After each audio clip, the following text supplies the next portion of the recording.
Happy international yoga day అనే శుభాకాంక్షలు అందరికీ చెప్తున్నారు. బట్ నా ఒపీనియన్లో యోగా అనేది మన జీవన విధానంలోనే ఉంది. మన భారతీయ జీవన విధానంలోనే యోగా ఒక భాగం. మనం చేసే ప్రతి పనిలో యోగా అనేది ఉంది. ఓన్లీ బయట ప్రపంచానికి తెలియడం కొరకే ఇట్లాంటి ఇంటర్నేషనల్ డే అనేది పెట్టారు అనేది నేను అనుకుంటున్నాను. సో మనం అంటే ఏంటి అనేది ఇంటర్నేషనల్గా తెలియడం కొరకు ఈ యోగా దినాన్ని మనము సెలబ్రేట్ చేయాలి అనేది ఒక పాయింట్. బట్ మీరు ఈసారి ఎజెండా చెప్పారు, it is self and society అని అన్నారు.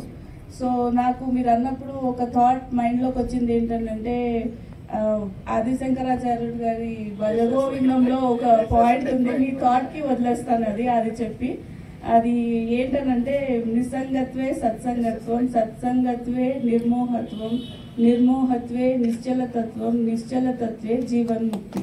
సో మీ థాట్కి వదిలేస్తున్నా. సో యోగా అనేది మిమ్మల్ని ఎక్కడికి రీచ్ చేస్తుంది అనేది ఈ ఒక్క స్టాన్సాలోనే మీకు దొరుకుతుంది. So wishing you all the best.